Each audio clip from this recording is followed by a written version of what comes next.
আল্লাহ তাআলা বলেন, কুল ইন কুনতুম তুহিব্বুনাল্লাহ ফাত্তাবিউনি ইউহিব্বুকুমুল্লাহ ওয়া ইয়াগফির লাকুম যুনুবাকুম আল্লাহু গফুরুর রহিম।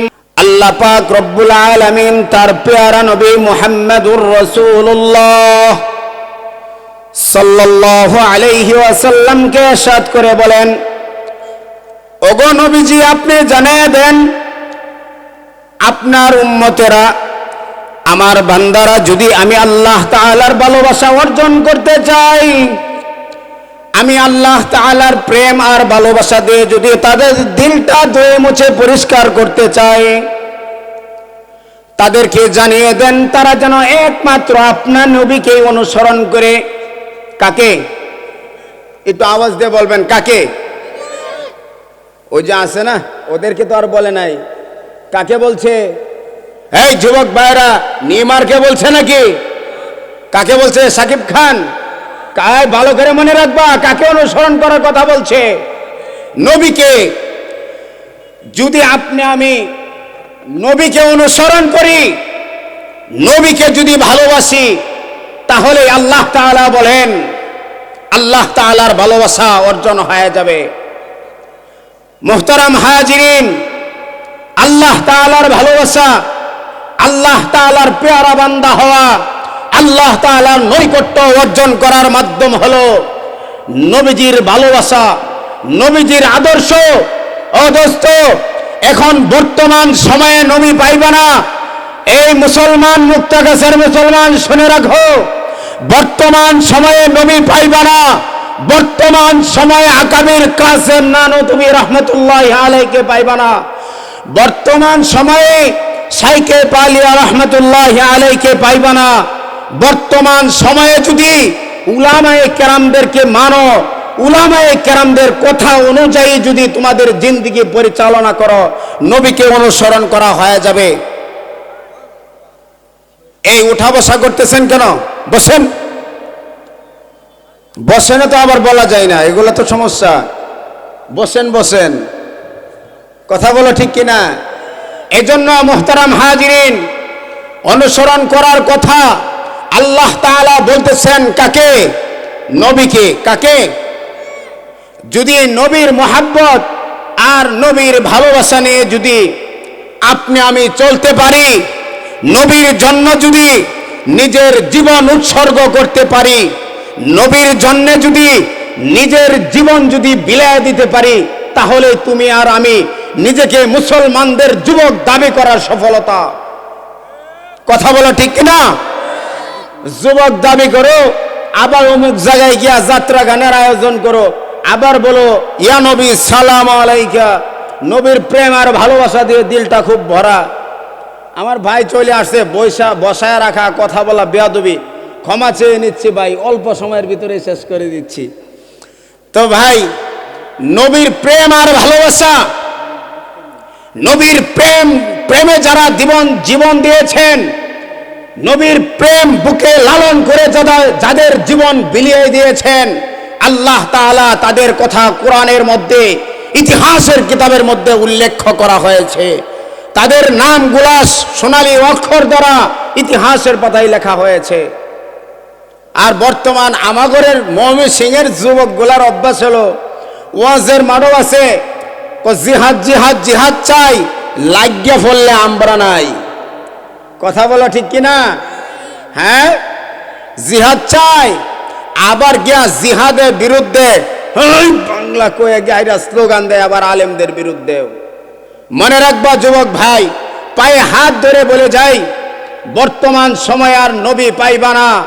হক্কানি উলামায়ে কেরামদের সহবত নেও, আলেমদের সহবত নেও। ও যুবক ভাই, তুমি কাকে অনুসরণ করা শুরু করেছো? তুমি নেইমারকে অনুসরণ করা শুরু করেছো। আরে ইসলামের চূড়ান্ত সূত্র হলো ইহুদি খ্রিস্টানরা। বলো তো দেখি, নেইমার মুসলমান না খ্রিস্টান? এই লিওনেল মেসি খ্রিস্টান না মুসলমান? তো অনুসরণ কাকে করো? আল্লাহর কোরআন কাকে বলেছে? তুমি যদি কোরআনের বিরুদ্ধে আচরণ করো, আবার নিজেকে যদি মুসলমান বলে দাবি করো, জান্নাতের রাস্তা তো সহজ। কথা বলেন সহজ না কোরআন মানতে হবে?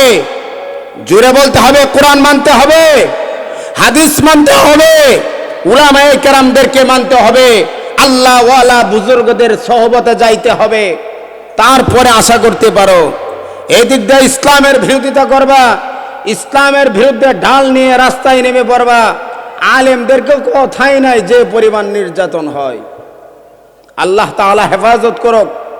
এজন্য যুবক ভাইদের প্রতি আহ্বান থাকবে, যতদিন এই জমিনে থাকবে, যতদিন হায়াতের জিন্দেগির মধ্যে থাকবে, কোরআন নিয়ে থাকবে, কোরআনের পক্ষ নিয়ে থাকবা, আল্লাহ ওয়ালা বুজুর্গদের সহবত নিয়ে থাকবা, উলামায়ে কেরামদেরকে নিয়ে থাকবা, আলেমদেরকে ভালোবাসবা, আলেমদের সাথে উঠা বসা বেশি করবা, আলেমদের দেওয়া দিক নির্দেশনা অনুযায়ী নিজের জিন্দেগি পরিচালনা করবা।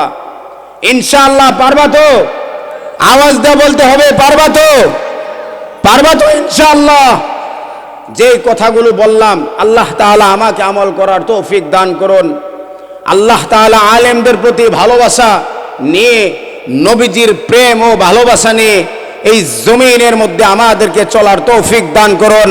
মুহতারাম হাজিরিন, নিজের এলাকার সন্তান হিসাবে, নিজের জেলার সন্তান হিসাবে মুক্তাগাছার মুসলমান পায়ে হাত ধরে বলে যায়, মৃত্যুর পরে কোনো দলের পরিচয় চলবে না, কোনো আলেমের পরিচয় চলবে না। চলবে দোস্ত তুমি কি মুসলমান কিনা, কার অনুসরণ করে তুমি দুনিয়ার জিন্দেগি পাড়ি দিয়েছ। যদি অনুসরণটা হয়ে যায় তোমার আমার নবীর অনুসরণ, মুহতারাম হাজিরিন, কবরের জগতে কোনো ফেরেশতার সাহস নাই তোমাকে আমাকে অ্যাটাক করার। আর যদি নবীজির তরিকা বাদ দিয়ে অন্য কোনো ব্যক্তি, অন্য কোনো দল, অন্য কোনো মতের যদি আদর্শ নিয়ে যদি দুনিয়া থেকে বিদায় হই, ঈমান তো থাকবেই না। ও দোস্ত, তোমার আর আমার ঠিকানা জাহান্নাম ছাড়া কোনো কিছুই হবে না। দোস্ত, যেই কথাগুলা বললাম সারমর্ম কথা একটাই, মৃত্যুর পরে যেহেতু জান্নাত চাই, আমরা কারো বিরোধী নয়, কারো পক্ষেও সাফা গাওয়ার জন্য আমরা ময়দানে কথা বলি না। আমরা একমাত্র আল্লাহ তাআলার কোরআনের কথাগুলা ময়দানে কথা বলার চেষ্টা করি। আমরা একমাত্র সরলপনা মুসলমানদের ঈমানটাকে হেফাজত করার জন্য কথা বলি, একমাত্র মুসলিম মিল্লাতকে ঐক্যবদ্ধ করার কথা বলি, একমাত্র মুসলিম মিল্লাতকে নিয়ে আমরা যেন পরপারের জিন্দেগি, আল্লাহর তৈরি জান্নাত পাই, সেই উদ্দেশ্য নিয়ে কথা বলি। এজন্য মুহতারাম হাজিরিন, পায়ে হাত ধরে বলে গেলাম, পায়ে হাত রেখে বলে গেলাম, ও বৃদ্ধ বাবা পায়ে হাত রেখে বলে গেলাম, ও পর্দার অন্তরালের মা বোনেরা পায়ে হাত রেখে বলে গেলাম, একটা কথা বলে যাই, জিন্দেগির শেষ নিঃশ্বাস ত্যাগ করা পর্যন্ত আল্লাহর কোরআনের জন্য, ইসলামের জন্য, আল্লাহর নবীজির প্রেম ও ভালোবাসা নিয়ে আল্লাহ তাআলা এই জমিনের মধ্যে আমাদেরকে চলার তৌফিক দান করুন। ও দোস্ত, আল্লাহর প্রেম, নবীজির প্রেম আর ভালোবাসা নিয়ে জিন্দেগি এই জমিনের মধ্যে চলার পথে যদি আমার জীবন বিলিয়ে দিতে হয়, বিলিয়ে দিতে প্রস্তুত থাকবে তো মুক্তাগাছার মুসলমান। আল্লাহ তাআলা আমাদেরকে আমল করার তৌফিক দান করুন। আমিন। ওয়া আখিরু দাওয়ানা আলহামদুলিল্লাহি রাব্বিল আলামিন। আসসালামু আলাইকুম ওয়া রাহমাতুল্লাহি ওয়া বারাকাতুহু।